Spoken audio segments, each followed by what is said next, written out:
Assalamualaikum warahmatullahi wabarakatuh. Hai adik-adik semua, kembali lagi dengan kakak di Lisvika Channel. Nah, pada video kali ini kakak akan menjabarkan itu tentang materi biologi bagi adik-adik yang sudah duduk di bangku kelas 12 SMA. Nah, untuk video kali ini kita akan membahas tentang metabolisme untuk bagian yang kedua. Jadi silakan tonton videonya sampai selesai ya, agar tidak ada informasi atau materi yang terlewatkan. Baiklah adik-adik, sekarang kita masuk ke materi metabolisme. Nah, ini untuk bagian yang kedua ya. Nah, kalau pada minggu kemarin itu kita udah bahas tentang enzim. Nah, sekarang kita akan membahas seputar katabolisme, kemudian ada respirasi aerob dan respirasi anaerob. Nah, untuk poin yang pertama itu kita harus paham dulu maksud dari katabolisme itu sendiri apa. Jadi katabolisme kemarin ini merupakan pembagian dari sistem metabolisme yang ada di dalam tubuh. Nah, katabolisme ini merupakan reaksi penguraian. Jadi katabolisme ini merupakan reaksi penguraian. Boleh juga kita sebut dengan reaksi pemecahan, itu boleh saja. Pemecahan dari molekul yang kompleks, ke molekul yang simpleks atau yang sederhana. Nah, dalam prosesnya nanti proses katabolisme ini dia akan melepaskan energi. Jadi di sini nanti dia akan melepaskan energi. Nah, karena dia melepaskan energi, maka reaksi katabolisme boleh juga kita sebut dengan reaksi eksergonik. Karena tadi pada prosesnya nanti dia melepaskan energi. Nah, itulah maksud dari proses katabolisme. Nah, biar adik-adik lebih paham, di sini kakak sajikan proses katabolisme ini biasanya terjadi pada sistem respirasi. Jadi di sini untuk contoh sistem katabolisme yang terjadi dalam tubuh kita itu biasanya pada proses respirasi atau proses pernafasan, di mana kalau kita tuliskan di sini reaksi kimia yang terjadi saat pernafasan itu adalah C6H12O6 ditambah oksigen, itu nanti akan menghasilkan CO2 dan H2O atau uap air. Nah, dari sini dapat kita lihat proses penguraian atau pemecahan molekulnya ini sangat jelas. Awalnya itu dia terdiri atas molekul CHO. Nah, sementara kita lihat di produknya di sebelah kanan panah, ini nanti dia membentuk yang lebih sederhana yaitu CO dan H2O ya. Nah, jadi di sini pada proses respirasi itu sangat terlihat bagaimana proses katabolisme itu berlangsung di dalam tubuh makhluk hidup. Nah, untuk respirasi ini sendiri nanti terbagi menjadi dua. Itu ada yang kita sebut dengan respirasi aerob, ada juga yang kita sebut dengan respirasi anaerob. Nah, untuk sistem atau proses respirasi ini berdasarkan kebutuhan oksigennya, respirasi itu terbagi menjadi dua, ada respirasi aerob dan ada respirasi anaerob. Nah, untuk yang pertama kita bahas terlebih dahulu itu tentang respirasi aerob. Nah, respirasi aerob ini merupakan proses respirasi yang membutuhkan oksigen bebas. Jadi di sini dia sangat bergantung kepada jumlah oksigen bebas yang ada di udara lepas. Nah, untuk proses atau tahapan-tahapan yang terjadi pada respirasi aerob, nah ini ada 4 tahapan yang akan berlangsung. Yang pertama itu ada kita sebut dengan tahap glikolisis. Yang kedua itu ada tahap dekarboksilasi oksidatif. Kemudian ada juga mungkin yang disebut dekarboksilasi asam pirufat atau proses pembentukan asetil-CoA, itu sama saja. Kemudian yang ketiga itu ada namanya siklus Krebs. Siklus Krebs ini bahasa lainnya adalah siklus asam sitrat. Dan yang terakhir itu ada proses transfer elektron. Jadi pada tahap respirasi aerob ini dia akan melewati 4 tahapan. Yang pertama itu ada tahap glikolisis, kemudian ada dekarboksilasi oksidatif, siklus Krebs dan transfer elektron. Nah, di sini sekarang kakak akan menjabarkan untuk masing-masing tahap ini. Sekarang kita lihat terlebih dahulu untuk tahap yang pertama yaitu glikolisis. Glikolisis ini berasal dari 2 suku kata. Yang pertama itu ada gliko yang artinya glukosa, yang kedua itu lisis artinya pecah. Berarti glikolisis itu dapat kita artikan juga proses seluler. Nah, glikolisis ini sendiri terjadi pada sitoplasma. Bahan dasarnya tadi adalah glukosa. Sekarang kita lihat untuk tahapannya. Nah, jadi awalnya glukosa itu akan dipecah menjadi glukosa 6-fosfat dibantu oleh ATP, kemudian akan berubah lagi menjadi atau dipecah lagi menjadi yang lebih sederhana, itu menjadi fruktosa 6-fosfat, kemudian dibantu oleh ATP lagi dia akan dipecah lagi menjadi fruktosa 1,6 bifosfat. Kemudian untuk fruktosa 1,6 bifosfat ini nanti dia akan terbagi menjadi 2 cabang, di mana masing-masing cabangnya itu akan membentuk PGAL.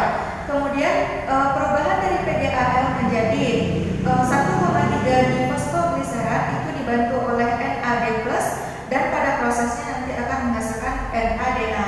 Selanjutnya 1,3 difosfogliserat dibantu oleh ADP itu akan membentuk 3 fosfogliserat dan nantinya akan menghasilkan ATP. Kemudian 3 fosfogliserat itu akan membentuk 2 fosfogliserat dan akan menghasilkan H2O atau uap air.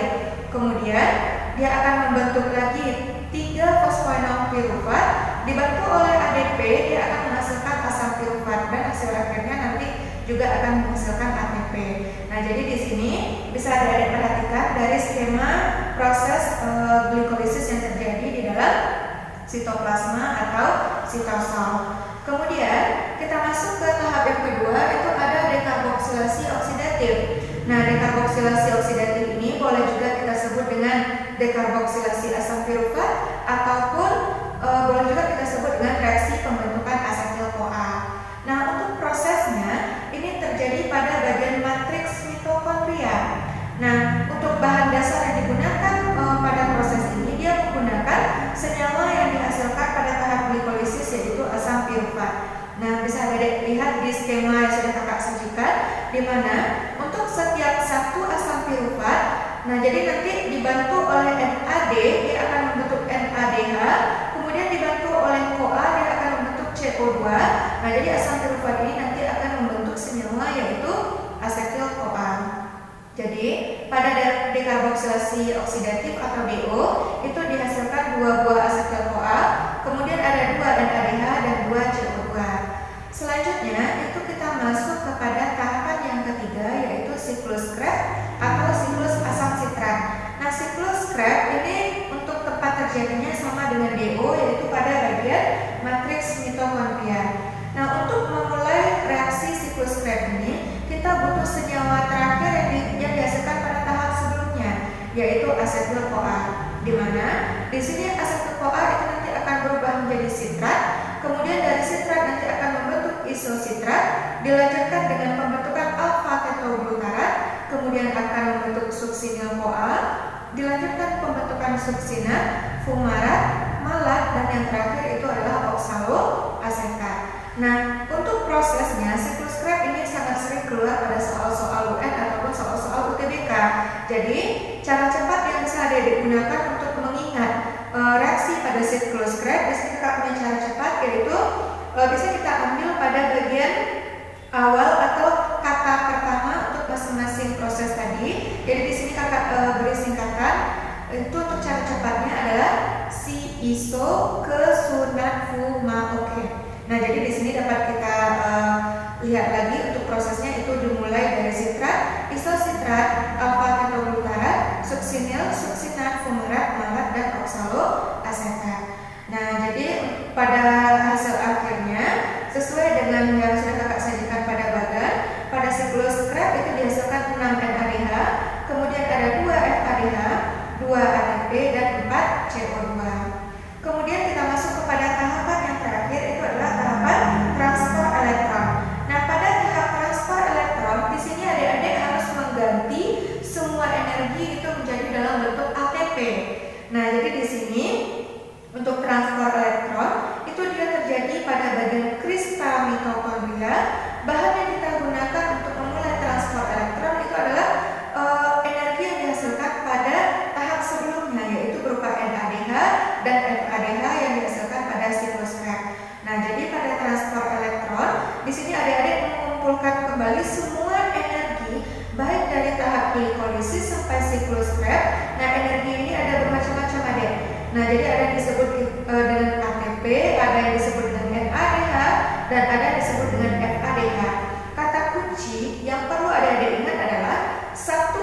ADH itu dia membawa 3 ATP dan 1 FADH itu dia membawa 2 ATP. Maka pada tahap transport elektron semua energi itu harus adik-adik ubah menjadi dalam bentuk ATP. Nah, di sini kakak sudah sajikan untuk skemanya. Kalau pada tahap glikolisis tadi kan selain menghasilkan asam pirufat dia juga menghasilkan 2 ATP dan 2 NADH. Kemudian pada tahap dekarboksilasi oksidatif itu juga menghasilkan 2 NADH. Pada tahap siklus Krebs itu ada energi berupa 6 NADH, kemudian ada 2 FADH dan ATP. Nah, ini semuanya ada konversi menjadi ATP sehingga total keseluruhan ATP yang dihasilkan itu ada 38 ATP dalam satu kali siklus. Nah, untuk ATP ini sendiri ini akan berbeda-beda jika kita melihat pada organisme yang menghasilkan energi itu sendiri. Jika yang menghasilkan energi itu adalah organisme eukariotik, maka jumlah ATP yang dihasilkan itu hanya 36 ATP saja. Namun, kalau yang menghasilkan energi ini adalah organisme prokariotik, itu akan dihasilkan ATP sebanyak 38 ATP. Berarti di sini ada selisih yaitu 2 ATP. Nah, ini 2 ATP itu sebenarnya itu akan digunakan untuk memecah bagian matriks mitokondria agar proses DO dan siklus Krebs itu dapat berlangsung. Dan yang memiliki organel mitokondria itu hanyalah organisme eukariotik saja. Kalau prokariotik dia tidak punya bagian mitokondria, makanya di sini kelebihan energi itu tidak kita kurangi, jadi dia tetap 38 ATP. Nah, itulah proses yang terjadi pada respirasi aerob. Nah, jadi di sini bisa kakak simpulkan untuk proses yang terjadi pada reaksi aerob. Di sini biar adik-adik gampang menghafal, di sini sudah kakak sajikan dalam bentuk tabel ya. Karena intinya yang akan keluar pada soal-soal ujian tadi adalah yang bagian yang kakak sajikan dalam tabel, bukan yang bagian skema-skema atau prosesnya tadi. Jadi untuk kesimpulannya, di sini ada 4 tahapan yang terjadi. Tadi ada glikolisis, DO atau dekarboksilasi oksidatif, ada siklus Krebs sama transport elektron. Nah, kita lihat di sini untuk tempat terjadi. Glikolisis sebagian sumber itu menyebutkan glikolisis terjadi pada bagian sitoplasma, ada juga yang menyebutkan terjadinya pada bagian sitosol, itu boleh-boleh saja. Kemudian bahan dasarnya, tadi ini gliko berarti glukosa, berarti bahan dasarnya adalah glukosa. Untuk hasil ini ada 2 macam, ada berupa senyawa, ada berupa ATP. Untuk asam pirufat, senyawa yang dihasilkan itu ada 2 buah asam pirufat. Kemudian untuk energi ini ada ATP sama NADH, ada 2 ATP dan 2 NADH. Kemudian untuk proses atau tahapan ini tidak boleh kita acak adik-adik, karena pada tahap pertama itu kan ada hasil akhirnya. Hasil akhir tahap pertama itu akan kita gunakan untuk masuk kepada tahap berikutnya. Nah, begitu seterusnya. Maka ini untuk tahapannya betul-betul harus terstruktur. Kemudian untuk tahap yang kedua tadi ada namanya dekarboksilasi oksidatif atau DO, itu terjadi pada bagian matriks mitokondria. Nah, bahan utama yang dia gunakan adalah senyawa yang dihasilkan pada glikolisis, yaitu asam pirufat. Nah, jadi di sini yang menggunakan asam pirufat yang dihasilkan pada tahapan glikolisis. Kemudian DO ini sendiri hasil akhirnya ada berupa senyawa juga, ada berupa energi juga. Senyawa yang dihasilkan di sini ada asetil-CoA 2 buah, kemudian ada 2 NADH sama CO2. Nah, di sini yang berupa energi hanya yang NADH saja. Nah, satu-satunya dari 4 tahapan ini yang tidak menghasilkan dalam bentuk ATP itu hanya DO saja. Karena pada tahap DO itu energi hanya berupa NADH. Kemudian kita masuk pada tahap yang ketiga, itu ada siklus Krebs atau siklus asam sitrat, terjadi pada bagian matriks mitokondria. Kemudian untuk bahannya dia menggunakan senyawa dari hasil akhir DO yaitu asetil-CoA. Kemudian untuk hasil di sini paling banyak energi karena di sini dia menghasilkan 6 NADH, kemudian ada 2 ATP dan 2 FADH sama 4 CO2. Dan yang terakhir itu ada proses transport elektron terjadi pada bagian kristal mitokondria. Nah, di sini dia memanfaatkan bahan berupa energi yang dihasilkan pada siklus Krebs, yaitu berupa NADH sama FADH. Sedangkan untuk hasilnya tadi semuanya kita konversi dalam bentuk ATP. Selain ATP, yang namanya respirasi itu pasti menghasilkan hasil buangan lain, yaitu uap air berupa H2O. Jadi intinya yang perlu adik-adik ingat untuk respirasi aerob adalah yang kakak sajikan dalam tabel ini saja. Oke, ini untuk bagian yang respirasi aerob. Nah, sekarang kita masuk untuk jenis respirasi yang kedua, yaitu respirasi anaerob. Ini adalah proses respirasi yang tidak membutuhkan oksigen bebas dalam prosesnya. Nah, karena dia tidak membutuhkan oksigen bebas dalam prosesnya, respirasi anaerob boleh juga kita sebut dengan istilah fermentasi. Nah, ini bahasa lainnya ya, adalah fermentasi. Nah, untuk fermentasi ini sendiri, di sini ada sudah kakak sajikan tabel perbedaan. Fermentasi itu sebenarnya terbagi menjadi 3. Ada yang disebut dengan fermentasi alkohol, ada fermentasi asam laktat, dan fermentasi asam cuka. Mungkin di sekolah itu yang diajarkan hanya ada 2, yaitu alkohol dan asam laktat ya. Nah, di sini kakak lihatkan untuk perbedaan masing-masing jenis fermentasi ini. Kita mulai terlebih dahulu untuk fermentasi alkohol. Nah, untuk fermentasi alkohol di sini yang pertama tabel pembedanya adalah berdasarkan kebutuhan oksigennya. Berdasarkan kebutuhan oksigennya, fermentasi alkohol pada prosesnya itu berlangsung secara anaerob, artinya dia tidak membutuhkan oksigen bebas. Contoh pembentukan fermentasi alkohol dalam kehidupan sehari-hari itu adalah dalam pembentukan tape, kemudian dalam pembentukan minuman beralkohol seperti wine dan lain sebagainya. Kemudian untuk mikroorganisme yang berperan dalam proses fermentasi alkohol ini adalah Saccharomyces cerevisiae. Nah, jadi di sini Saccharomyces cerevisiae ini dalam kehidupan sehari-hari kita istilahkan juga dengan ragi. Kemudian bahan dasar yang kita gunakan untuk fermentasi alkohol itu adalah gula. Nah, gula itu rumus molekulnya adalah C6H12 dan C6H12O6. Nah, untuk hasil dari fermentasi alkohol itu ada 3. Yang pertama, dia akan menghasilkan alkohol itu sendiri. Kemudian yang kedua akan menghasilkan 2 ATP atau energi sebanyak 2. Kemudian ada 2 CO2. Nah, untuk CO2 yang dihasilkan pada fermentasi alkohol ini akan digunakan sebagai pengembang pada roti. Nah, jadi di sini sebenarnya saat kita mengkonsumsi roti, artinya ada kandungan alkohol yang ada di dalam roti itu meskipun dalam kadar yang sangat-sangat sedikit, karena dia juga merupakan jenis fermentasi alkohol. Kemudian untuk reaksi kimia yang berlangsung pada fermentasi alkohol adalah karena bahan dasarnya gula tadi, yaitu C6H12O6, dan dia berlangsung secara anaerob, berarti langsung hasilnya itu adalah alkohol. Untuk alkohol itu rumus molekulnya adalah 2C2H5OH. 2C2H5OH. Kemudian dia juga menghasilkan 2 buah ATP dan 2 CO2. Nah, inilah untuk fermentasi yang pertama, yaitu fermentasi alkohol. Nah, sekarang kita masuk jenis fermentasi yang kedua, itu adalah fermentasi asam laktat. Nah, fermentasi asam laktat pada prosesnya berdasarkan kebutuhan oksigennya dia juga berlangsung secara anaerob, artinya dia tidak membutuhkan oksigen bebas. Nah, untuk contoh pembentukan fermentasi asam laktat dalam kehidupan sehari-hari itu contohnya adalah pembuatan Yakult, terus yogurt dan lain sebagainya. Intinya ini adalah fermentasi susu. Kalau di Minangkabau itu juga ada istilahnya pembentukan dadiah ya. Nah, susu sapi yang sudah difermentasikan.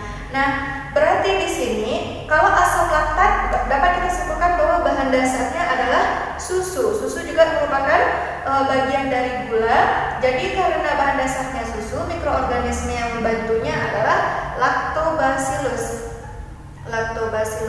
Biasanya yang sering digunakan adalah jenis Lactobacillus bulgaricus. Nah, ini yang sering digunakan dalam pembentukan asam laktat. Nah, kalau untuk Yakult itu kan ada bakteri E. coli, itu juga boleh tergantung dari apa hasil atau produk yang akan kita inginkan. Jadi di sini untuk jenis mikroorganismenya itu sangat banyak.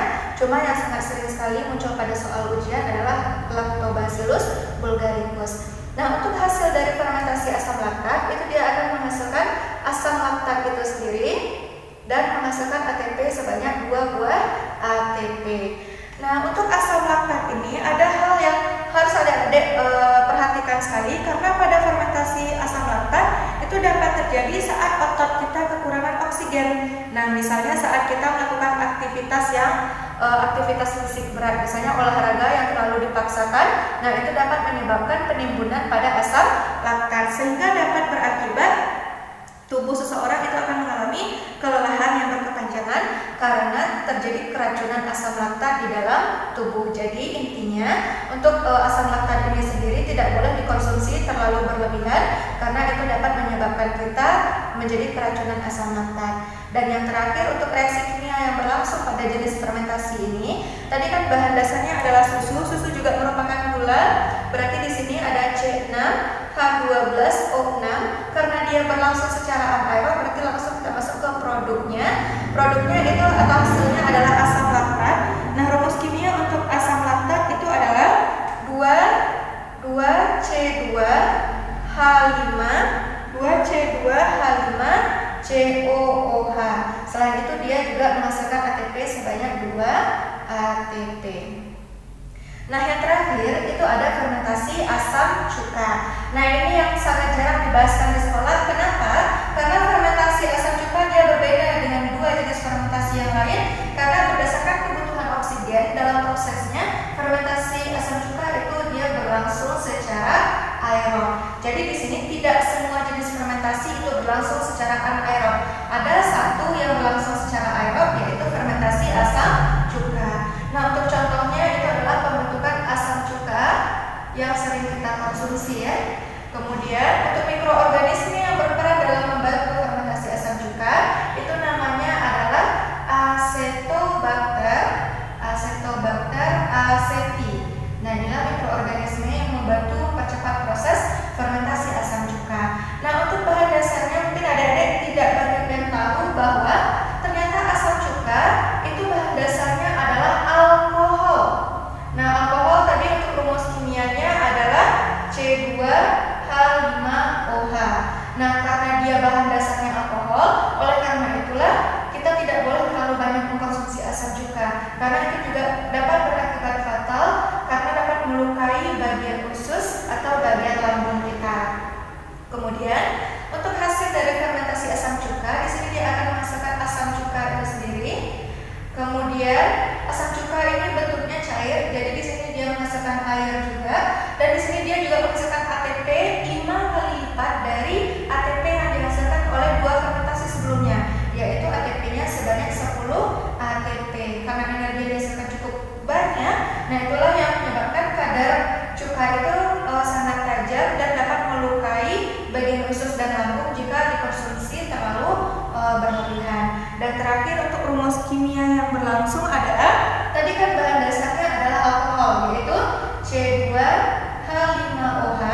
Untuk prosesnya tadi berlangsung secara aerob, berarti kita butuh oksigen bebas. Nah, hasilnya adalah, yaitu yang pertama asam cuka. Asam cuka itu untuk rumus kimianya adalah CH3COOH. Nah, selain menghasilkan asam cuka, juga menghasilkan H2O dan ATP sebanyak 10 ATP. Nah, inilah proses-proses yang terjadi pada respirasi anaerob atau proses fermentasi. Itu ada 3, ada fermentasi alkohol, fermentasi asam laktat, dan fermentasi asam cuka. Nah, sekian dulu untuk pembahasan materi kita untuk bagian metabolisme bagian yang kedua. Sebelum kakak tutup, mari kita simpulkan dulu untuk pembelajaran video kali ini. Nah, tadi yang pertama kita sudah membahas tentang katabolisme, di mana katabolisme itu dapat kita artikan sebagai reaksi penguraian, atau boleh juga kita sebut dengan reaksi pemecahan dari molekul yang kompleks ke molekul yang lebih sederhana. Katabolisme juga boleh kita sebut dengan reaksi eksergonik. Kenapa? Karena pada prosesnya dia melepaskan energi atau ATP. Kemudian yang kedua, kita sudah bahas tadi respirasi aerob, yaitu proses respirasi yang membutuhkan oksigen bebas. Nah, tahapnya ada 4. Yang pertama yaitu glikolisis. Yang kedua itu ada tahap dekarboksilasi oksidatif atau kita singkat dengan DO. Yang ketiga itu ada tahap siklus Krebs atau boleh juga disebut dengan siklus asam sitrat, dan yang terakhir itu ada transport elektron atau kita singkat dengan TE. Dan yang terakhir kita sudah bahas tentang respirasi anaerob, yaitu proses yang tidak membutuhkan oksigen bebas. Ini dia terbagi menjadi 3, ada fermentasi alkohol, kemudian yang kedua itu ada fermentasi asam laktat, dan yang ketiga itu ada fermentasi asam cuka. Nah, jadi inilah materi yang sudah kita bahas untuk hari ini. Sekian dulu untuk pembahasan video kita kali ini. Semoga bermanfaat bagi adik-adik semua dan dapat membantu proses pembelajaran daringnya. Nah, jika ada pertanyaan, silakan tinggalkan pertanyaannya di kolom komentar video ya adik-adik. Oke, sekian dulu video kita hari ini.